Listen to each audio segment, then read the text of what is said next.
Episode 24, This Side of Paradise. Compliance, the final frontier. Tom Fox is the voyager of trekking through compliance. His mission?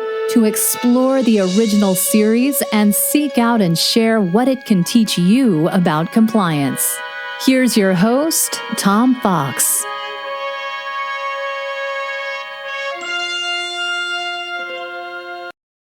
Episode 23, This Side of Paradise. In this episode of Trekking Through Compliance, we consider the compliance lessons learned from This Side of Paradise, which aired on March 2, 1967, and occurred on Stardate 3417.3.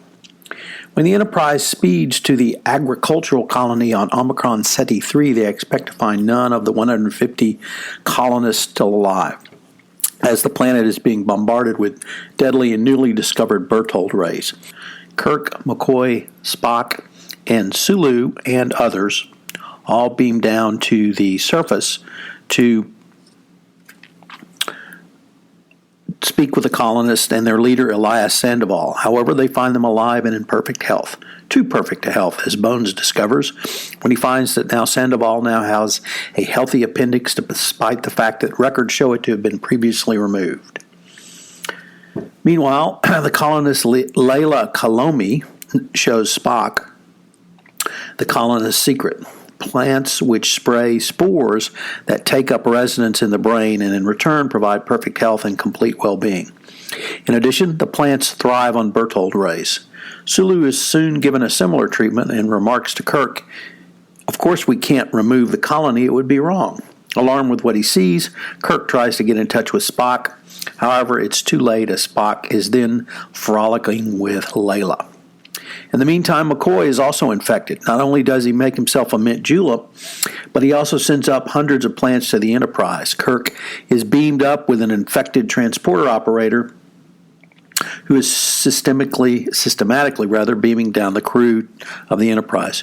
Uhura has short-circuited all communications except to the surface. Kirk is soon the only one left aboard, and he too is infected by a stray plant left on the bridge. After opening his safe and looking through its content, Kirk becomes upset, as one side of him wants to beam down and the other side is devoted to the ship. These violent emotions, Kirk soon discovers, drive out the spores. Subsequently, he has Spock beam up and proceeds to get him angry by calling him a mutinous, disloyal, computerized half-breed.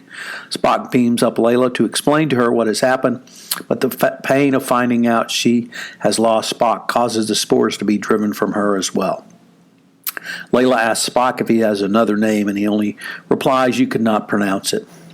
Spock prepares a subsonic transmitter which will broadcast over the communications channel and provide those on the planet signals to become irritable and angry. Fights begin to break out, including between Sulu and Dassault, then McCoy and Sandoval, and soon the spores are driven out of everyone on the planet. The crew beams back up, and the Enterprise is free to continue on its way. Spock is back to his old self, but we find out on the planet he was happy for the first time in his life. Fun fact, the script was written, or rather rewritten, by Dorothy Fontana. She was Gene Roddenberry's administrative assistant, and he told her, "If you can rewrite this script, you will be my story editor." She became a story editor for the original series under the name D.C. Fontana. This is a very interesting episode. Obviously, Spock in Love is always going to be interesting in Star Trek, the original series, and we have that here. Also is Jill Ireland, her only appearance in Star Trek ever, but she was a great actress. She was a gorgeous woman. She plays the role of Layla really as well as I think anyone could. She understands the role she has and the character she plays, loving a Vulcan, and that certainly presages many of the things that we see Nurse Chapel experience. This episode also has some very disturbing and overt racism when Kirk calls Spock a half-breed to try to get him out from under the influence of the spores. It is difficult to watch now to see such language used on a television show, even for the stated reasons that Kirk did it.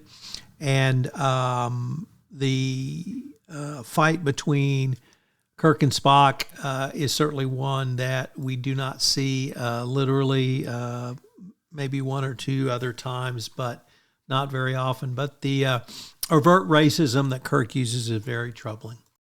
So what are the compliance takeaways from this episode? Well, first of all, let's start with a fun fact in DC Fontana. She became one of the most beloved writers on Star Trek, yet she was stuck in the 60s working as Gene Roddenberry's secretary. So it clearly presages the question, do you know the talents of your staff? Do you know what they can do? Do you know if they have other talents? And DC Fontana certainly was able to utilize her skills to become a story editor for Star Trek, the original series, Star Trek, the animated series, and the first 2 seasons of Star Trek TNG. Quite a step up, but really it was the use of talents that she already had. So do you know the talents of your staff and what they may be able to bring to your compliance program? Second, do you continuously monitor? The spores, in this case, stopped the colonists from actually achieving anything. They lived in a perfect world, but they actually did nothing. So, do you continuously monitor? Because if you don't continuously monitor, your compliance program may well suffer, and the business risks may increase without your recognizing it. If you don't continuously monitor, are you going into new markets? Do you have a new product? Do you have a new service? Do you have a new something? Do you have a new anything? All of these can provide additional risks. And even if you don't go into a new market, new product, or new service, the current products or services you had, certainly if we take this administration's OFAC and trade sanctions war against literally the rest of the world as a symbol, your risk can change almost on a daily basis. Risk can be threatened, or trade sanctions rather can be threatened, and then they can be pulled back. So what are your risks, and how are you going to manage those risks if you don't monitor those risks going forward? And finally, near the end of the episode, McCoy gets in a fight with the colony leader, Elias Sandoval. And the fight is around what will be McCoy's role going forward. McCoy says he's a doctor and he doesn't do work. Sandoval says there's no ill health effects, so they don't need a doctor. So what's the role of each one of your team members, and can your team members take on multiple roles going forward? Certainly McCoy did not believe that he could or should take over any additional roles, and that sort of specialization can certainly be very helpful, but you may need multiple players to take over multiple roles.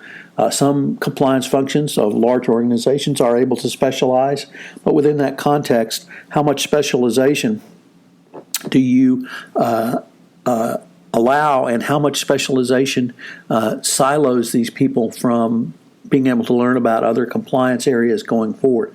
So do you rotate your compliance personnel through various aspects of your compliance program? If you're a solo CCO, I recognize it may be a one-man or one-woman shop that's doing everything, but what happens if you have more than one people, and do you rotate so that you have a good base or bench if somebody drops out, someone gets sick, someone leaves the organization, and you can fill that gap on a not an expedited basis, but you can fill it on a temporary basis in case or before you can hire to fill that. So what is the roles of your team members, and how do they train for other roles? I hope you'll join us tomorrow where we take up Devil in the Dark. If you enjoyed this episode of Trekking Through Compliance, you can help it grow by sharing it with the biggest Trek fan you know.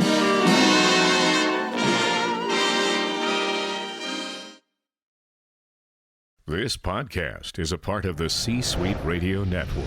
For more top business podcasts, visit c-suiteradio.com.